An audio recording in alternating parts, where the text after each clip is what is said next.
Alléluia, Alléluia, Alléluia,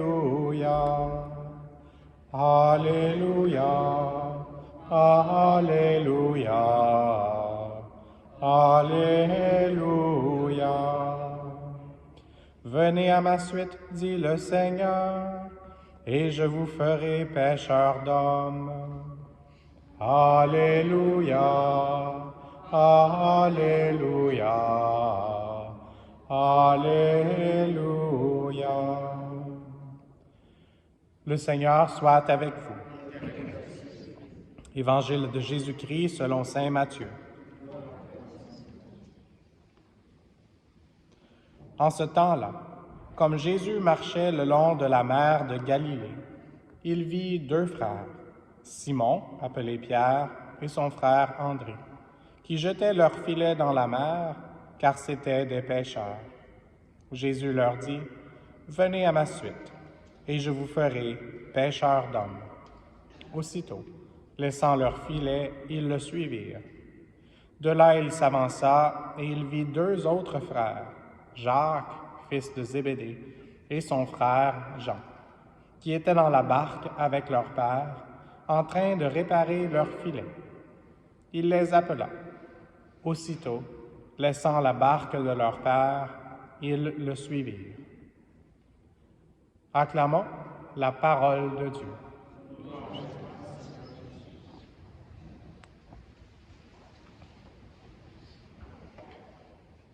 On a une si belle église, une si belle cathédrale ici, que ça vaut la peine de réfléchir parfois par certaines des œuvres artistiques qui sont faites ici, plusieurs qui sont très anciennes.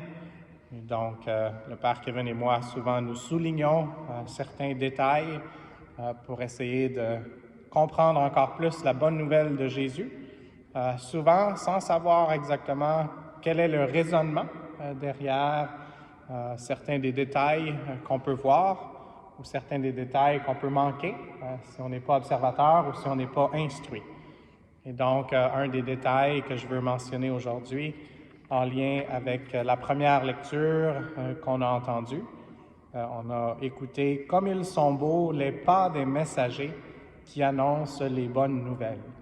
Et une des traductions dit « Comme ils sont beaux les pieds des messagers ». Et donc, les statues qui sont en arrière de moi, dans le sanctuaire, ils représentent l'Ancien Testament, les prophètes, et puis plus proche, c'est les apôtres, ceux qui avaient été appelés par Jésus, dont Saint André, dont on célèbre aujourd'hui la fête. Et donc, dans l'Ancien Testament, à part Adam, qui est de ce côté-là, les gens ont des sandales. Donc, c'est quelque chose qu'on peut remarquer.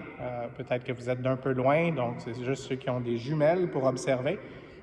Mais plus proche du sanctuaire, quand on commence avec les apôtres, avec Matthias d'un côté et puis avec Simon de l'autre, les apôtres, ceux qui ont été appelés par Jésus, ils sont pieds nus. Donc, ils n'ont pas de sandales, ils n'ont pas de chaussures. Et on peut dire, comme ils sont beaux, leurs pieds. Et donc, comme j'ai déjà dit dans l'introduction, il y a des détails qu'on ne sait pas vraiment c'est quoi la signification. Et donc, des théories possibles pour que les apôtres soient déchaussés. Une, c'est que Jésus a lavé les pieds de ses apôtres. Et donc, il n'a pas lavé leurs sandales, c'était pas pour cirer les souliers, mais c'était vraiment pour que son amour pénètre leur cœur à travers de cette touche d'amour. Donc, il a fait ça avec le plus grand amour et avec une certaine intimité qu'il voulait leur montrer parce qu'il les aime et parce qu'il nous aime infiniment. Et donc, peut-être parce que leurs pieds ont été lavés par Jésus, une autre des théories possibles, et puis je suis sûr que vous pouvez en penser à d'autres possiblement, mais c'est que quand Moïse était sur le lieu saint, Dieu, au buisson ardent, lui avait demandé d'enlever ses chaussures. Et donc, on est plus proche du Saint des Saints, le tabernacle, la présence réelle de Jésus. Et donc, c'est une des autres théories.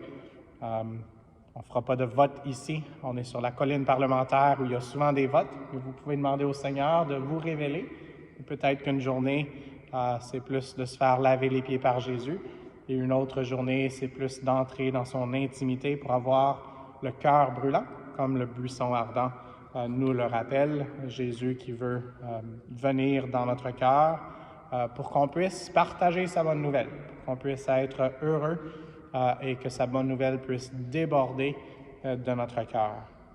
Et juste pour faire une autre précision sur le saint du jour, dans ma réflexion personnelle aujourd'hui, j'ai été frappé dans un autre des évangiles. Aujourd'hui, on a entendu de Saint Matthieu.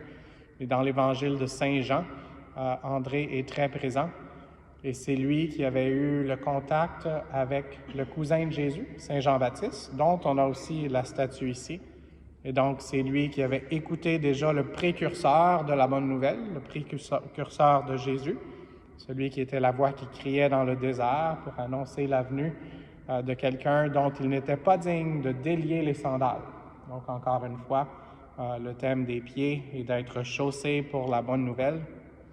Et puis, Jésus, c'est pas seulement pour annoncer la bonne nouvelle, c'est pour s'annoncer soi-même, puisqu'il est la bonne nouvelle. Mais c'est ce qu'André a fait en écoutant la voix qui criait dans le désert. Son cœur a été interpellé à partager cette bonne nouvelle, la bonne nouvelle de Jésus, avec son frère. Et c'est ça qu'on a entendu dans l'Évangile aujourd'hui.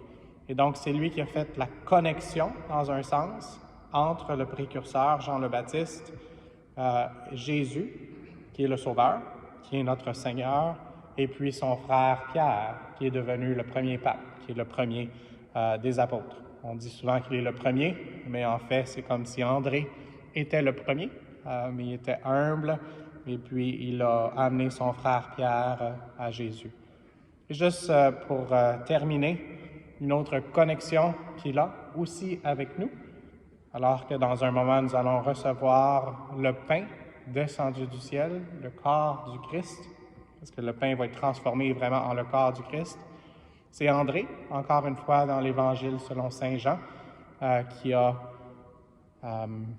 remarqué qu'un jeune avait quelques friandises, quelques nourritures pour 5000 personnes.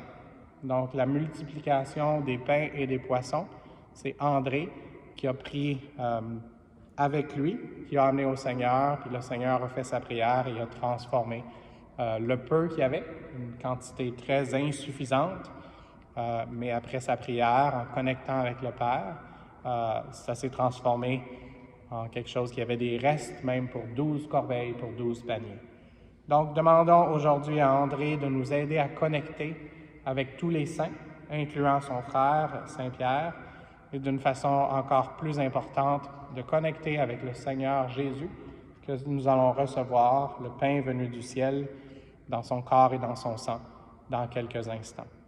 Merci, mon Dieu, de nous appeler aussi, comme Saint André, à pas seulement recevoir, mais à partager la bonne nouvelle de Jésus-Christ, notre Sauveur. Amen.